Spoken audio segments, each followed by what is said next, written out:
बंदी फक्त कागदावर. सिल्लोड तालुक्यात गुटखा माफियांचा खुलेआम धुमाकूळ. राज्यात गुटखा आणि सुगंधित तंबाखू विक्रीवर कठोर बंदी असतानाही सिल्लोड तालुक्यात मात्र गुटखा माफियांचे साम्राज्य दिवसेंदिवस बळकट होत असल्याचं भयावह चित्र समोर आलंय. शहरासह ग्रामीण भागातील पानटपऱ्या, किराणा दुकाने, चहाच्या टपऱ्या आणि काही हॉटेल्स परिसरात खुलेआम गुटखा विक्री सुरू असून प्रशासन मात्र झोपेचं सोंग घेत असल्याचा संतप्त आरोप नागरिकांकडून केला जातोय. विशेष धक्कादायक बाब म्हणजे अल्पवयीन शालेय विद्यार्थ्यांपर्यंत सहजपणे गुटखा पोहोचत आहे.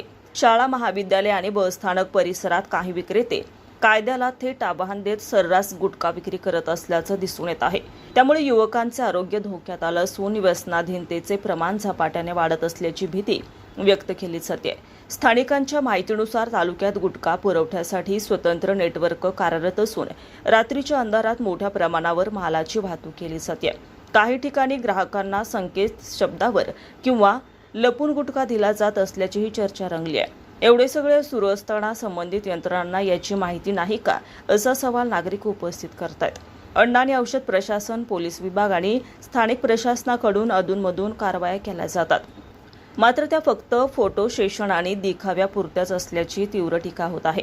कारवाईनंतर 2 दिवस शांतता आणि नंतर पुन्हा पूर्ववत अवैध धंदा असा प्रकार सुरू असल्याने नेमके कोणाच्या आशीर्वादाने हा काळा बाजार सुरू आहे, असा संतप्त प्रश्न नागरिक विचारत आहेत.